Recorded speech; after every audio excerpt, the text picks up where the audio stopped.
നമസ്കാരം, middle east ന്യൂസിലേക്ക് സ്വാഗതം. ആദ്യം നോക്കാം ഇന്നത്തെ പ്രധാന വാർത്തകൾ. മുണ്ടത്തിക്കോട് ദുരന്തത്തിൽ മരണം 14ആയി. ഇന്ന് മരിച്ചത് പട്ടാമ്പി മുതുതല സ്വദേശി പ്രവീൺ.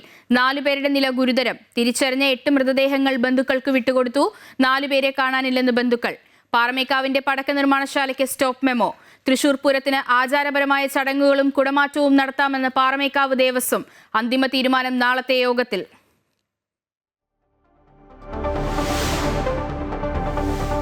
മുണ്ടത്തിക്കോട് സ്ഫോടനത്തിൽ ജുഡീഷ്യൽ അന്വേഷണം. ജസ്റ്റിസ് CN രാമചന്ദ്രൻ നായർ അധ്യക്ഷനായ കമ്മീഷൻ അന്വേഷിക്കും. സവിശേഷ ദുരന്തമായി പ്രഖ്യാപിച്ച സംസ്ഥാന സർക്കാർ. മരിച്ചവരുടെ കുടുംബത്തിന് 14 ലക്ഷം രൂപ വീതം ധനസഹായം. പരിക്കേറ്റവർക്ക് 2 ലക്ഷം രൂപ നൽകാനും മന്ത്രിസഭായോഗ തീരുമാനം. ദുരന്തത്തിനിരയായവർക്ക് ആശ്വാസധനം പ്രഖ്യാപിച്ച് Lulu group chairman MA Yusuf അലിയും. ദുരന്തം ചൂട് കാരണമല്ലെന്ന് പെട്രോളിയം ആൻഡ് എക്സ്പ്ലോസീവ് സേഫ്റ്റി ഓർഗനൈസേഷന്റെ വിലയിരുത്തൽ.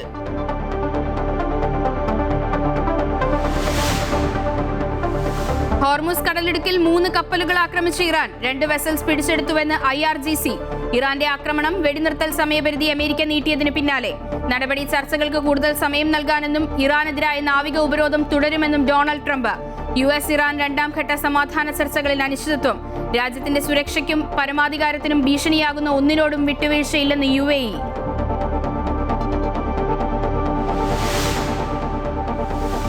ഭീകരതയ്ക്ക് മുന്നിൽ ഇന്ത്യ തലകുനിക്കില്ലെന്ന് പ്രധാനമന്ത്രി നരേന്ദ്രമോദി. ദുഃഖത്തിലും ഐക്യത്തോടെ രാജ്യം നിലകൊണ്ടുവെന്നും ജീവൻ നഷ്ടപ്പെട്ടവരെ ഒരിക്കലും മറക്കില്ലെന്നും പെഹൽഗാം ഭീകരാക്രമണ വാർഷികത്തിൽ മോദി.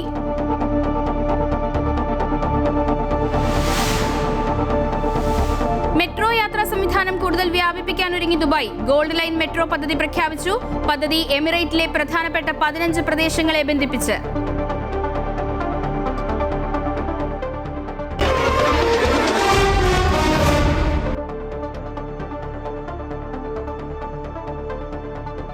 വിശദമായ വാർത്തകളിലേക്ക്. തൃശൂർ മുണ്ടത്തിക്കോട് വെടിക്കെട്ട് അപകടത്തിൽ മരണസംഖ്യ 14ആയി. 4 പേരുടെ നില ഗുരുതരമാണ്. തിരിച്ചറിഞ്ഞ 8 മൃതദേഹങ്ങൾ ബന്ധുക്കൾക്ക് വിട്ടുകൊടുത്തു. 4 പേരെ കാണാനില്ലെന്നും ബന്ധുക്കൾ അറിയിച്ചു. 2ാം ദിവസത്തെ തിരച്ചിൽ പൂർത്തിയായപ്പോൾ കൂടുതൽ ശരീരഭാഗങ്ങളും കണ്ടെത്തി. അപകടം നടന്ന പ്രദേശത്തിന് സമീപത്തെ പാടത്തു നിന്നുമാണ് ശരീരഭാഗങ്ങൾ കണ്ടെത്തിയത്. കെടാവർ നായ്ക്കളെ ഉപയോഗിച്ചുള്ള പരിശോധനയും ഡ്രോൺ പരിശോധനയും സ്കൂബ ഡൈവിംഗ് സംഘത്തെ ഉപയോഗിച്ചുള്ള പരിശോധനയും ഇന്ന് നടന്നു. രാവിലെ 7 മണിയോടെയാണ് പരിശോധന പുനരാരംഭിച്ചത്. ഫോറൻസിക് വിദഗ്ധരും പരിശോധന നടത്തി. രാവിലെ 2 ശരീരഭാഗങ്ങളും വൈകിട്ട് 1 കണ്ടെത്താനായത്. അപകടം നടന്ന പ്രദേശത്തിന്റെ ഭൂരിഭാഗം സ്ഥലങ്ങളും പരിശോധിച്ചു കഴിഞ്ഞു. അതേസമയം നാളെ വിദഗ്ധ പരിശോധന നടത്തുന്നതിനായി സംബന്ധിച്ച് ഉദ്യോഗസ്ഥർ വ്യക്തമാക്കിയിട്ടില്ല. വിപുലമല്ലെങ്കിലും തിരച്ചിൽ തുടരാൻ സാധ്യതയുണ്ട്. സ്ഫോടനം നടന്നത് ചൂട് കാലാവസ്ഥ കാരണമല്ല എന്നാണ് പെസോയുടെ കണ്ടെത്തൽ. മുണ്ടത്തിക്കോട് വെടിപ്പുര അപകടത്തിൽ സർക്കാർ ജുഡീഷ്യൽ അന്വേഷണം പ്രഖ്യാപിച്ചു. ജസ്റ്റിസ് CN രാമചന്ദ്രൻ നായർ അന്വേഷിക്കും. മരിച്ചവരുടെ കുടുംബത്തിന് 14 ലക്ഷം രൂപ വീതം ധനസഹായം നൽകും. പരിക്കേറ്റവർക്ക് 2 ലക്ഷം രൂപ വീതം നൽകാനും തീരുമാനമായി. ഓൺലൈനായി ചേർന്ന മന്ത്രിസഭാ യോഗമാണ് ഈ തീരുമാനമെടുത്തത്. മുണ്ടത്തിക്കോട് ദുരന്തത്തിൽ മരിച്ചവരുടെ കുടുംബത്തിന് 14 ലക്ഷം രൂപ പ്രഖ്യാപിച്ച സംസ്ഥാന സർക്കാർ. CMDRFിൽ നിന്നും 10 ലക്ഷം രൂപ വീതവും SDRFിൽ നിന്നും 4 ലക്ഷം രൂപ വീതവും നൽകാനാണ് തീരുമാനം. പരിക്കേറ്റവർക്ക് 2 ലക്ഷം വീതവും ധനസഹായം നൽകാനും തീരുമാനിച്ചു. പരിക്കേറ്റവർക്ക് 6 മാസം വരെ ആവശ്യമെങ്കിൽ സൗജന്യ ചികിത്സ നൽകാനും തീരുമാനം. മെഡിക്കൽ ബോർഡിന്റെ തീരുമാനത്തിന്റെ അടിസ്ഥാനത്തിൽ ചികിത്സാ ചെലവ് മുഖ്യമന്ത്രിയുടെ ദുരിതാശ്വാസ നിധിയിൽ നിന്നും അനുവദിക്കും. സംസ്ഥാനത്തെ സവിശേഷ ദുരന്തമായിട്ട് പ്രഖ്യാപിക്കാൻ നിശ്ചയിക്കുകയാണ്. മരിച്ച ആളുകളുടെ ആശ്രിതർക്ക് സംസ്ഥാന ദുരന്ത പ്രതികരണ നിധിയിൽ നിന്ന് 4 ലക്ഷം രൂപയും മുഖ്യമന്ത്രിയുടെ ദുരിതാശ്വാസ നിധിയിൽ നിന്ന് 10 ലക്ഷം രൂപയും അടക്കം 14 ലക്ഷം രൂപ നൽകാൻ വേണ്ടിയാണ് നിശ്ചയിച്ചിട്ടുള്ളത്. അതോടൊപ്പം തന്നെ പരിക്കേറ്റവർക്ക് ദുരന്ത പ്രതികരണ നിധി പ്രകാരം അനുവദനീയമായ തുക ലഭ്യമാകും. അതിനു പുറമെ 2 ലക്ഷം രൂപ കൂടി മുഖ്യമന്ത്രിയുടെ ദുരിതാശ്വാസ നിധിയിൽ നിന്ന് പ്രത്യേക സഹായമായി SDRFിൽ നിന്ന് കിട്ടുന്ന പണത്തിനു പുറമെ CMDRFിൽ നിന്ന് 2 ലക്ഷം രൂപ കൂടി നൽകും. ദുരന്തത്തിൽ കളക്ടർ പ്രഖ്യാപിച്ച അന്വേഷണത്തിന് പുറമെ ജുഡീഷ്യൽ അന്വേഷണവും പ്രഖ്യാപിച്ചു. ജസ്റ്റിസ് CN രാമചന്ദ്രൻ നായർ ഏകാംഗ ജുഡീഷ്യൽ കമ്മീഷനാണ് അന്വേഷണത്തിന്റെ ചുമതല. തിരച്ചിലും രക്ഷാപ്രവർത്തനവും സുഗമമാക്കുന്നതിനു വേണ്ടി പ്രദേശത്തെ സ്വകാര്യ വ്യക്തികളുടെ മതിൽ പൊളിക്കുകയും വയൽ നികത്തുകയും ചെയ്തിട്ടുണ്ട്. അവ പൂർവ്വസ്ഥിതിയിൽ ആക്കുന്നതിന് ചെലവാകുന്ന യഥാർത്ഥ തുക ജില്ലാ കളക്ടറുടെ തീരുമാനത്തിന്റെ അടിസ്ഥാനത്തിൽ അനുവദിക്കും. പൂരം നടത്തിപ്പ് സംബന്ധിച്ച തീരുമാനം നാളെ ചേരുന്ന അവലോകന യോഗത്തിൽ ചർച്ച ചെയ്യുമെന്ന് ദേവസ്വം മന്ത്രി VN വാസവൻ പറഞ്ഞു. അമൃത ന്യൂസ്, തൃശൂർ. തൃശൂർ മുണ്ടത്തിക്കോട്ടെ ദുരന്തത്തിൽ കൊല്ലപ്പെട്ടവരുടെ കുടുംബാംഗങ്ങൾക്കും പരിക്കേറ്റവർക്കും ആശ്വാസധനം പ്രഖ്യാപിച്ച് Lulu group chairman M A. Yusuf അലിയും കൊല്ലപ്പെട്ടവരുടെ കുടുംബാംഗങ്ങൾക്ക് 1 ലക്ഷം രൂപ വീതവും പരിക്കേറ്റവർക്ക് 50,000 രൂപ വീതവും നൽകുമെന്ന് എം.എ. യൂസഫ് അലി പറഞ്ഞു. തൃശൂർ ജില്ലാ കളക്ടർക്കാകും തുക കൈമാറുക. വെടിക്കെട്ട് ദുരന്തത്തിന്റെ പശ്ചാത്തലത്തിൽ പാറമേക്കാവിന്റെ വെടിക്കെട്ട് നിർമ്മാണത്തിന് സ്റ്റോപ്പ് മെമ്മോ നൽകി. പാലക്കാട് ജില്ലാ കളക്ടറാണ് സ്റ്റോപ്പ് മെമ്മോ നൽകിയത്. പാലക്കാട് മുതലമട വെള്ളാരം കടവിലുള്ള വെടിമരുന്ന് നിർമ്മാണശാലയ്ക്കാണ് സ്റ്റോപ്പ് മെമ്മോ. മുണ്ടത്തിക്കോട് വെടിക്കെട്ട് ദുരന്തത്തിന്റെ പശ്ചാത്തലത്തിൽ പാറമേക്കാവിന്റെ വെടിക്കെട്ട് നിർമ്മാണത്തിനാണ് ജില്ലാ കളക്ടറുടെ നിർദ്ദേശപ്രകാരം ചിറ്റൂർ തഹസിൽദാർ ആർ രാമചന്ദ്രൻ സ്റ്റോപ്പ് മെമ്മോ നൽകിയിരിക്കുന്നത്. നിർമ്മാണശാലയിൽ അളവിൽ കൂടുതൽ വെടിമരുന്ന് കണ്ടെത്തിയതായി പാലക്കാട് ജില്ലാ കളക്ടർ MS മാധവിക്കുട്ടി അറിയിച്ചു. തുടർന്ന് ലൈസൻസിക്കെതിരെ കേസെടുക്കാനും നിർദ്ദേശം നൽകിയിട്ടുണ്ട്. കെവിൻ സ്റ്റീഫനാണ് പാറമേക്കാവ് വെടിക്കെട്ടിന്റെ ലൈസൻസ് നൽകിയിരിക്കുന്നത്. ഈ വെടിക്കെട്ട് നിർമ്മാണശാല പ്രവർത്തിക്കുന്നത് മുതലമടയ്ക്ക് സമീപം വെള്ളാരം കടവിലാണ്. ഈ വെടിക്കെട്ട് നിർമ്മാണശാലയുടെ പ്രവർത്തനം പൂർണ്ണമായും നിർത്തിവെക്കണമെന്നാണ് നിർദ്ദേശം. വലിയ തോതിൽ പടക്ക നിർമ്മാണം നടക്കുന്നയിടമാണ് പാലക്കാട് മുതലമട വെള്ളാരം കടവിലുള്ള വെടിമരുന്ന് നിർമ്മാണശാല. ചിറ്റൂർ തഹസിൽദാർ പടക്ക നിർമ്മാണശാല സന്ദർശിച്ച് സ്ഥിതിഗതികൾ വിലയിരുത്തിയ ശേഷമാണ് സ്റ്റോപ്പ് മെമ്മോ നൽകിയിരിക്കുന്നത്. അമൃത ന്യൂസ്, പാലക്കാട്.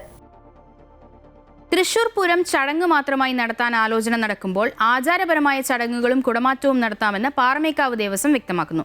2006 പാറമേക്കാവിന്റെ പരിവെടിക്കെട്ട് നടന്നിട്ട് പോലും പൂരം മുടക്കിയിട്ടില്ല എന്ന് പാറമേക്കാവ് ദേവസ്വം സെക്രട്ടറി രാജേഷ് വ്യക്തമാക്കി. അതേസമയം മറ്റന്നാൾ വരെ ദുഃഖാചരണം നടത്തുമെന്നും അതുവരെ ലൈറ്റ് അലങ്കാരം ഒഴിവാക്കുമെന്നും തിരുവമ്പാടി ദേവസ്വവും അറിയിച്ചിട്ടുണ്ട്. നാളെ രാവിലെ നടക്കുന്ന ആഘോഷ കമ്മിറ്റി മീറ്റിംഗിൽ തീരുമാനം അറിയിക്കുമെന്നും തിരുവമ്പാടി ദേവസ്വം സെക്രട്ടറി ഗിരീഷ് കുമാർ അറിയിച്ചു. ഒരു വെടിക്കെട്ട് അപകടം പാറമേക്കാവിന്റെ പ്രമിസസിൽ നടന്നു. എന്നിട്ട് പോലും പൂരവും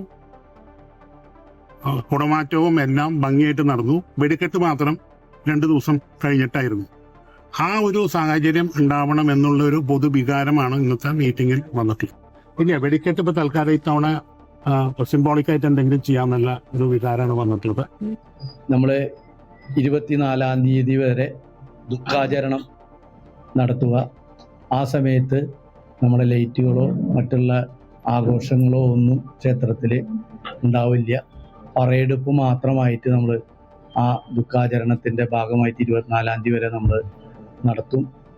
25-ാം തീയതി 26-ഉം 27-ഉം പൂരാഘോഷം അതേപോലെ തന്നെ, എന്നാൽ അത്ര ആർഭാട അല്ലാത്ത രീതിയിൽ, അതായത് ഒന്നിനും ഒരു കുറവും വരുത്താത്ത വിധത്തിൽ നമ്മൾ ആഘോഷിക്കുക.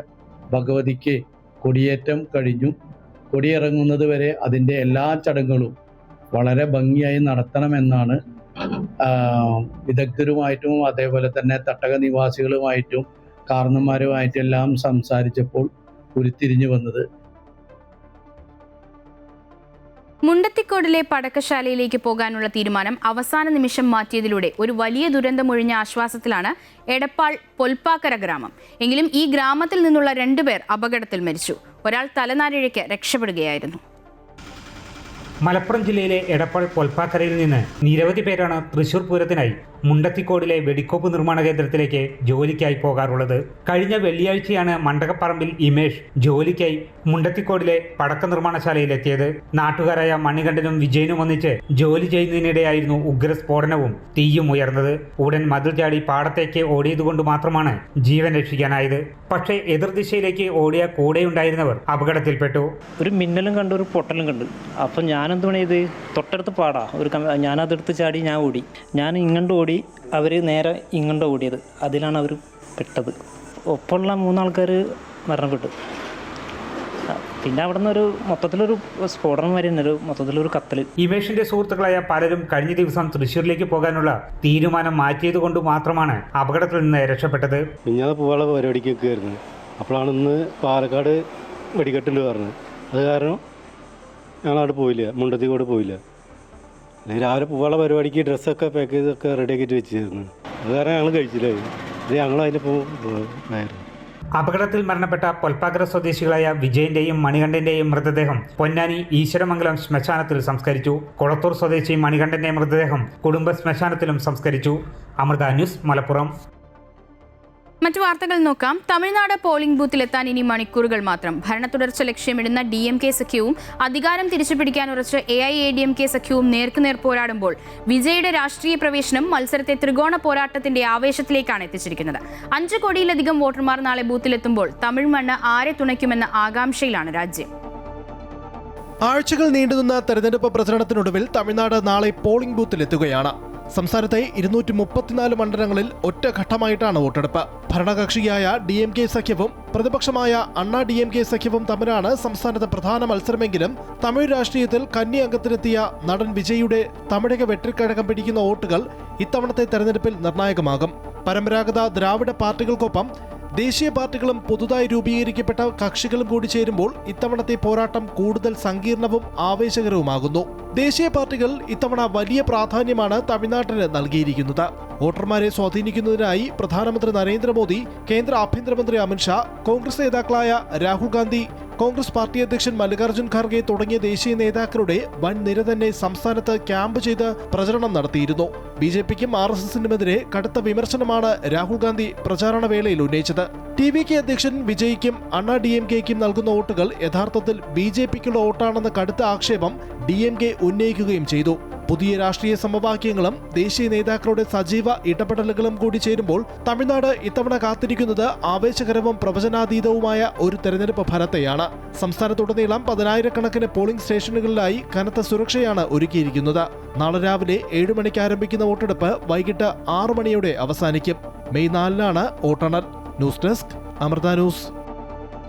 ദിവസങ്ങൾ നീണ്ട ചൂടുപിടിച്ച പ്രചാരണത്തിനൊടുവിൽ വോട്ടെടുപ്പിനൊരുങ്ങി പശ്ചിമ ബംഗാളും.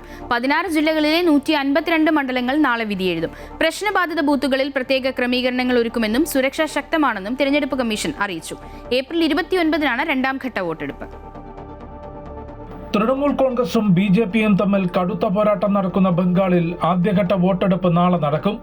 ജൽപൈഗുരി, ഡാർജിലിംഗ്, മാൽഡ തുടങ്ങി 16 ജില്ലകളിലെ 152 മണ്ഡലങ്ങൾ ആദ്യഘട്ടത്തിൽ വിധി എഴുതും. വോട്ടെടുപ്പിന് മുന്നോടിയായി സംസ്ഥാനത്ത് സുരക്ഷാ ക്രമീകരണങ്ങൾ ശക്തമാക്കി. നേപ്പാൾ, ബംഗ്ലാദേശ്, ഭൂട്ടാൻ അന്താരാഷ്ട്ര അതിർത്തികൾ പൂർണ്ണമായും അടച്ചു. കേന്ദ്രസേനയുടെ കനത്ത സുരക്ഷാ വലയത്തിലാണ് ബംഗാൾ. പ്രശ്നബാധിത ബൂത്തുകളിൽ പ്രത്യേകം ക്രമീകരണം നടത്തുമെന്നും സുതാര്യമായി നടപടികൾ ഉറപ്പാക്കുമെന്നും തിരഞ്ഞെടുപ്പ് കമ്മീഷൻ അറിയിച്ചു. SIR മുതൽ വനിതാ സംവരണം വരെയുള്ള വിഷയങ്ങൾ ഉയർത്തി ശക്തമായ പോരാട്ടമാണ് മണ്ഡലങ്ങളിൽ തൃണമൂൽ കോൺഗ്രസും BJPയും നടത്തിയത്. BJPക്ക് കൂടുതൽ സ്വാധീനമുള്ള വടക്കൻ ബംഗാളിലെ മണ്ഡലങ്ങളും ആദ്യഘട്ടത്തിൽ തന്നെ ജനവിധി രേഖപ്പെടുത്തും. ഭരണ തുടർച്ചയുണ്ടാകുമെന്ന ആത്മവിശ്വാസത്തിലാണ് 2011 മുതൽ ബംഗാളിനെ നയിക്കുന്ന മമതാ ബാനർജിയും തൃണമൂൽ കോൺഗ്രസും. എന്നാൽ കഴിഞ്ഞ തെരഞ്ഞെടുപ്പിൽ 77 സീറ്റുകൾ നേടി കരുത്തു തെളിയിച്ച BJP ഇത്തവണ ബംഗാൾ പിടിച്ചെടുക്കുമെന്ന പ്രഖ്യാപനമാണ് നടത്തിയത്. വനിതാ സംവരണ ബിൽ പാസ്സാകാത്തതോടെ ബംഗാളിന്റെ പെൺകുട്ടികൾക്ക് ലഭിക്കേണ്ട അവകാശം തൃണമൂൽ കോൺഗ്രസും പ്രതിപക്ഷ പാർട്ടികളും ചേർന്ന് ഇല്ലാതാക്കിയെന്ന പ്രചാരണമാണ് കഴിഞ്ഞ ദിവസങ്ങളിൽ BJP നടത്തിയത്.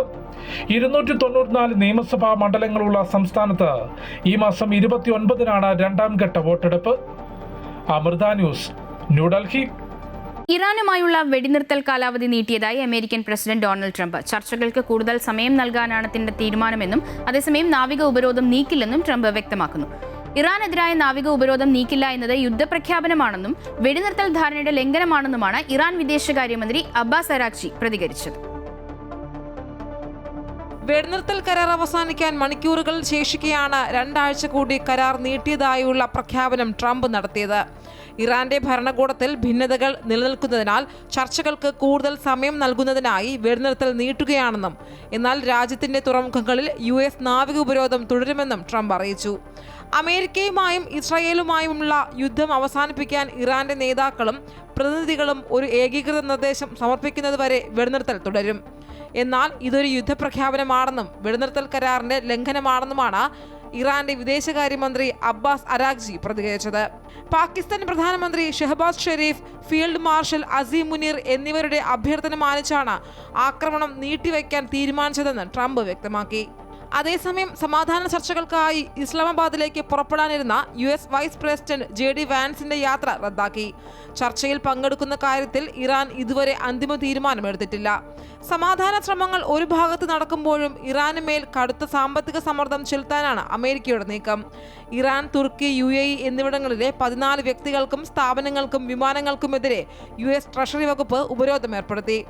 ആയുധങ്ങളും ഡ്രോൺ ഭാഗങ്ങളും കടത്തുന്നതിൽ ഇവർക്ക് പങ്കുണ്ടെന്നാണ് ആരോപണം. ഓപ്പറേഷൻ എപ്പിക് ഫ്യൂറി എന്ന സൈനിക നീക്കത്തിലൂടെ തകർന്ന ഇറാന്റെ മിസൈൽ ഡ്രോൺ നിർമ്മാണ ശേഷി വീണ്ടെടുക്കുന്നത് തടയുക എന്നതാണ് ഇതിലൂടെ അമേരിക്ക ലക്ഷ്യമിടുന്നത്. ഇറാനെ ആഗോള സാമ്പത്തിക വിപണിയിൽ നിന്ന് ഒറ്റപ്പെടുത്തുന്നതിലൂടെ തങ്ങൾക്ക് അനുകൂലമായ ഒരു കരാറിൽ അവരെ എത്തിക്കുക എന്നതാണ് ട്രംപ് ഭരണകൂടം ലക്ഷ്യമിടുന്നത്. International desk, Amrita TV. ട്രംപിന്റെ വെടിനിർത്തൽ സമയപരിധി നീട്ടിയതായുള്ള പ്രഖ്യാപനത്തിന് പിന്നാലെ ഹോർമുസ് കടലിടുക്കിലൂടെ കടന്നുപോയ 3 വാണിജ്യ കപ്പലുകൾക്ക് നേരെ വെടിവെച്ച് ഇറാൻ. 2 കപ്പലുകൾ ഇറാൻ പിടിച്ചെടുത്തതായാണ് വിവരം. 2 കപ്പലുകൾക്ക് നേരെയാണ് ആദ്യം ആക്രമണമുണ്ടായതെന്ന് ബ്രിട്ടീഷ് സൈന്യത്തിന് കീഴിലുള്ള United kingdom maritime trade operations അറിയിച്ചു. ഈ ആക്രമണങ്ങൾക്ക് ശേഷം മൂന്നാമതൊരു കപ്പലിന് നേരെയും ആക്രമണം നടന്നതായി ഇറാനിയൻ മാധ്യമങ്ങളും റിപ്പോർട്ട് ചെയ്തു. ഓപ്പറേഷനുകൾക്ക് നടത്തിയത് ഇറാൻ റവല്യൂഷണറി ഗാർഡാണെന്നും 2 കപ്പലുകൾ പിടിച്ചെടുത്തതായും ഇറാനിയൻ സ്റ്റേറ്റ് ടെലിവിഷൻ സ്ഥിരീകരിച്ചിട്ടുണ്ട്. MSC ഫ്രാൻസിസ്ക, എപ്പാമിനോട്സ് എന്നീ കപ്പലുകളാണ് പിടിച്ചെടുത്തിരിക്കുന്നത്. ഹോർമൂസിന്റെ നിയന്ത്രണം ഉറപ്പാക്കുന്നതിന്റെ ഭാഗമായാണ് നടപടിയെന്ന് ഇറാന്റെ അർദ്ധ ഔദ്യോഗിക വാർത്താ ഏജൻസിയായ ഫാർസ് റിപ്പോർട്ട് ചെയ്തു. രാജ്യത്തിന്റെ സുരക്ഷയ്ക്കും പരമാധികാരത്തിനും ഭീഷണിയാകുന്ന ഒന്നിനോടും വിട്ടുവീഴ്ചയില്ലെന്ന് UAE വ്യക്തമാക്കി. കുവൈറ്റ് വിദേശകാര്യമന്ത്രി Sheikh Jarrah Jaber Al Ahmad Al സബാഹുമായി നടത്തിയ ടെലിഫോൺ സംഭാഷണത്തിലാണ് UAE ഉപപ്രധാനമന്ത്രിയും വിദേശകാര്യമന്ത്രിയുമായ Sheikh Abdullah bin Zayed Al Nahyan നിലപാട് അറിയിച്ചത്. UAEക്ക് കുവൈറ്റ് നൽകുന്ന പിന്തുണയ്ക്ക് അദ്ദേഹം നന്ദി പറഞ്ഞു. ഭീകരവാദത്തിനെതിരെ ശക്തമായ നിലപാട് തുടരുമെന്നും Sheikh Abdullah bin Zayed Al Nahyan വ്യക്തമാക്കി. പ്രാദേശികമായ സുരക്ഷാ വിഷയങ്ങളും ആഗോള സമാധാനത്തിനായുള്ള ശ്രമങ്ങൾ സംബന്ധിച്ചും ഇരു നേതാക്കളും ചർച്ച ചെയ്തു. പഹൽഗാം ഭീകരാക്രമണത്തിൽ ജീവൻ നഷ്ടപ്പെട്ടവരെ ഒരിക്കലും മറക്കില്ലെന്ന് പ്രധാനമന്ത്രി നരേന്ദ്രമോദി. ദുഃഖത്തിലും ഐക്യത്തോടെ രാജ്യം നിലകൊള്ളും. ഒരു തരത്തിലുള്ള ഭീകരവാദത്തോടും രാജ്യം തലകുനിക്കില്ലെന്നും പ്രധാനമന്ത്രി. പ്രതിരോധ മന്ത്രി രാജ്നാഥ് സിംഗും ദുഃഖം രേഖപ്പെടുത്തി.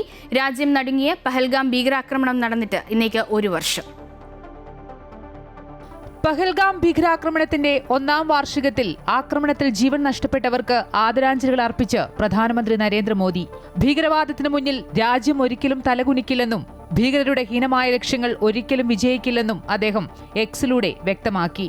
ജീവൻ നഷ്ടപ്പെട്ടവരെ ഒരിക്കലും മറക്കില്ലെന്ന് പറഞ്ഞ പ്രധാനമന്ത്രി ദുഃഖത്തിലും ഐക്യത്തോടെ രാജ്യം നിലകൊള്ളുമെന്നും വ്യക്തമാക്കി.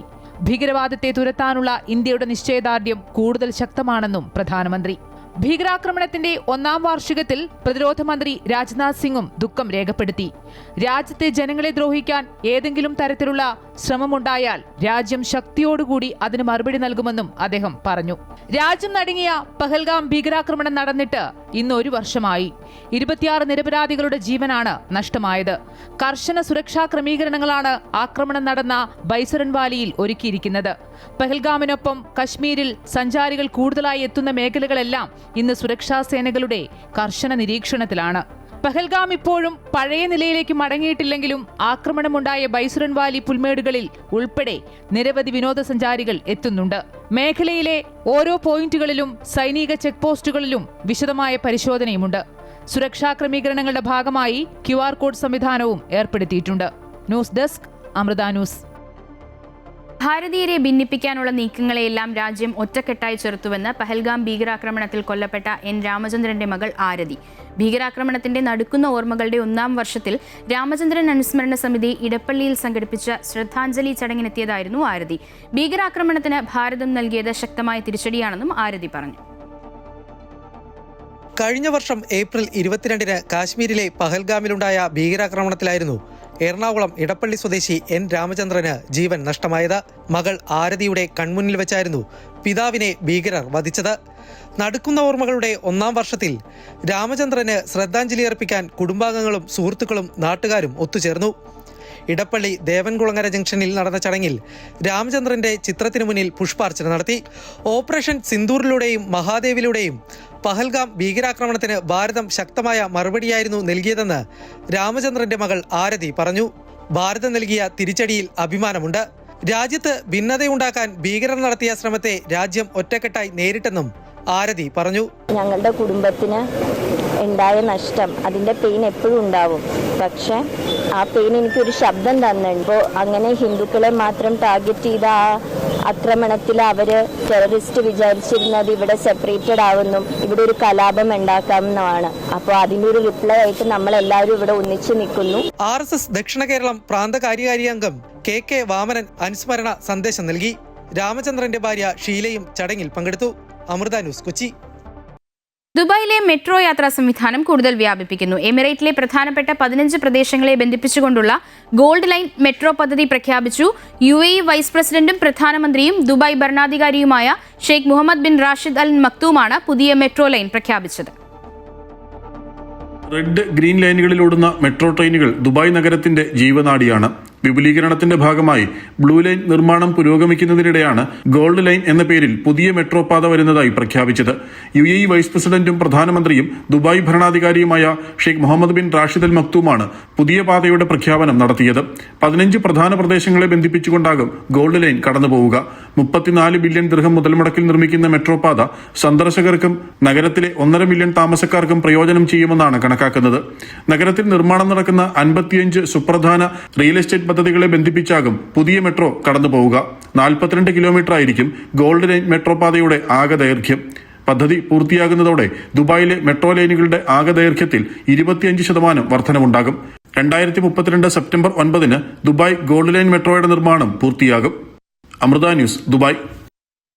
സൗദി അറേബ്യയിലെ 10ഓളം പ്രവിശ്യകളിൽ ഇന്ന് ശക്തമായ മഴയ്ക്കും കാറ്റിനും സാധ്യതയുണ്ടെന്ന് ദേശീയ കാലാവസ്ഥാ നിരീക്ഷണ കേന്ദ്രം അറിയിച്ചു. ബുധനാഴ്ച രാജ്യത്തെ ഭൂരിഭാഗം മേഖലകളിലും മിതമായതോ അതിശക്തമായതോ ആയ ഇടിമിന്നലോടുകൂടിയ മഴ ലഭിക്കുമെന്നാണ് പ്രവചനം.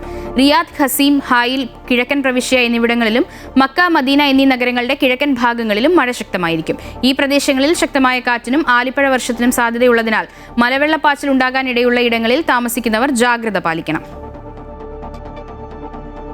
കുവൈറ്റിൽ പ്രവാസി അഭിഭാഷകരെ ഉപയോഗിച്ച് നിയമസ്ഥാപനം നടത്തിവന്ന 2 ഓഫീസുകളുടെ അംഗീകാരം റദ്ദാക്കി. കുവൈറ്റ് ബാർ അസോസിയേഷനാണ് നടപടി സ്വീകരിച്ചത്. ഇതിനു പുറമെ ദേശീയ സുരക്ഷയുമായി ബന്ധപ്പെട്ട കേസുകളിൽ ഉൾപ്പെട്ട് അന്തിമ കോടതി വിധി കാത്തിരിക്കുന്ന നിരവധി അഭിഭാഷകരുടെ രജിസ്ട്രേഷനും റദ്ദാക്കിയിട്ടുണ്ട്.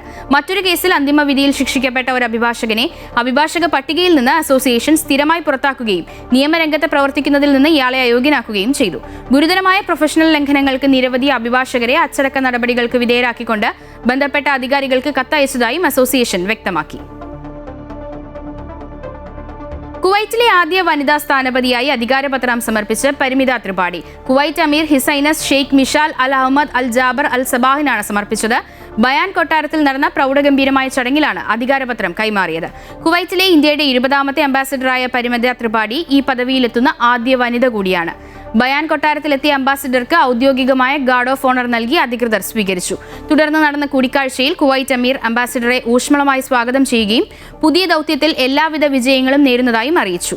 ഇന്ത്യയും കുവൈറ്റും തമ്മിലുള്ള ചരിത്രപരമായ ബന്ധത്തെയും ശക്തമായ ജനതകൾ തമ്മിലുള്ള സഹകരണത്തെയും അദ്ദേഹം എടുത്തു പറഞ്ഞു. ഇരു രാജ്യങ്ങളും തമ്മിലുള്ള ഉഭയകക്ഷി സഹകരണം കൂടുതൽ മേഖലകളിലേക്ക് വ്യാപിപ്പിക്കേണ്ടതിന്റെ പ്രാധാന്യവും അമീർ ചൂണ്ടിക്കാട്ടി. കുവൈറ്റിൽ 10 ലക്ഷത്തോളം വരുന്ന ഇന്ത്യൻ പ്രവാസി സമൂഹമാണുള്ളത്.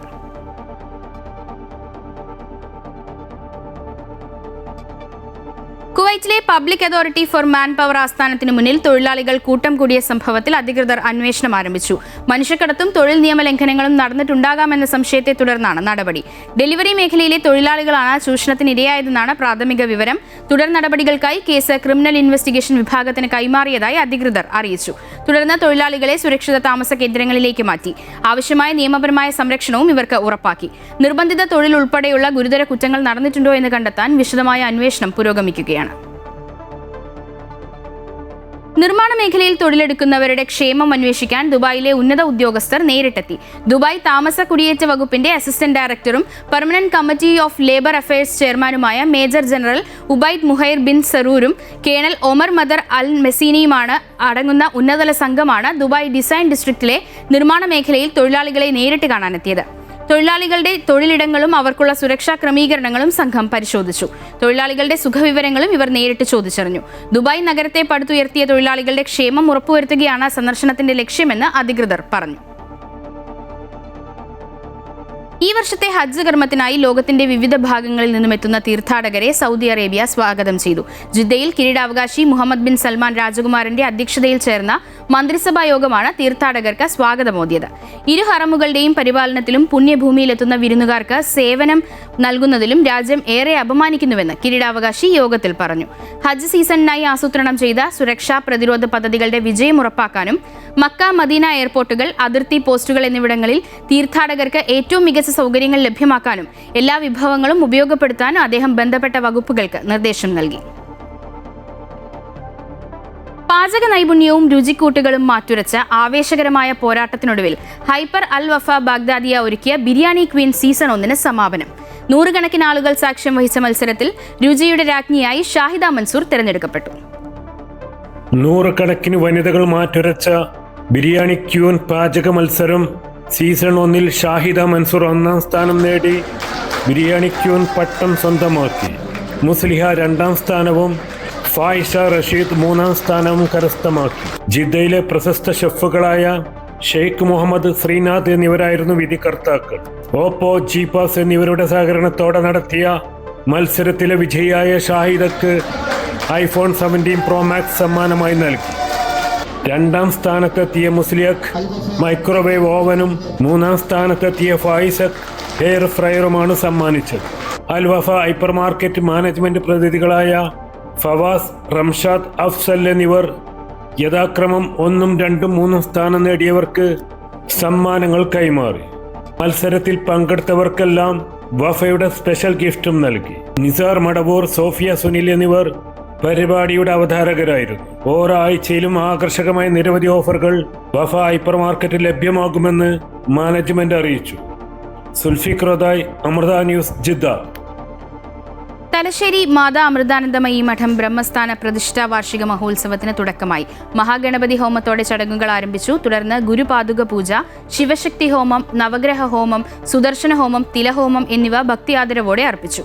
തലശ്ശേരി മഠാധിപതി സ്വാമി അഭേദാമൃതാനന്ദപുരിയുടെ പ്രഭാഷണം, ഭക്തിഗാനസുധ എന്നിവയും ഉണ്ടായിരുന്നു. അന്നദാനം, ശനിഹോമം, ശനിപൂജ, ആരതി എന്നിവയും ഭക്തിയാദരവോടെ കൊണ്ടാടി. പൂജകൾക്ക് ബ്രഹ്മചാരി വിനായകാമൃത ചൈതന്യ, ബ്രഹ്മചാരി കൃഷ്ണകുമാർ, ശ്രീ ശരവണൻ എന്നിവർ നേതൃത്വം നൽകി.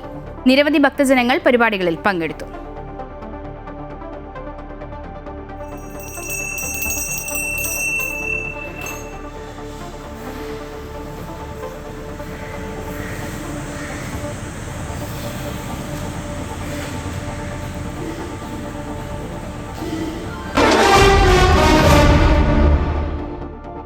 സൗദി പ്രോ ലീഗിൽ സുപ്രധാന നീക്കത്തിനൊരുങ്ങി അൽ നസർ. ക്രിസ്ത്യാനോ റൊണാൾഡോയുടെ മകൻ ക്രിസ്ത്യാനോ റൊണാൾഡോ ജൂനിയറിനെ സീനിയർ ടീമിലേക്ക് പരിഗണിക്കുന്നതായാണ് വിവരം. ക്രിസ്ത്യാനോയെയും മകനെയും ഒരുമിച്ച് മത്സരിപ്പിക്കാനാണ് ക്ലബ്ബ് ലക്ഷ്യമിടുന്നത്. നിലവിൽ അൽ നാസറിന്റെ യൂത്ത് ടീമിലാണ് ക്രിസ്ത്യാനോ ജൂനിയർ കളിക്കുന്നത്. അവിടെ മിന്നും ഫോമിലാണ് കൗമാരതാരം. ഇതോടെയാണ് സീനിയർ ടീമിൽ ഉൾപ്പെടുത്താനുള്ള ചർച്ചകളിലേക്ക് ക്ലബ്ബ് കടന്നത്. മിഡിൽ ഈസ്റ്റ് വാർത്തകൾ പൂർണ്ണമാകുന്നു. കൂടുതൽ വാർത്തകൾക്കായി അമൃത ന്യൂസ് യൂട്യൂബ് ചാനൽ കാണുക. നമസ്കാരം.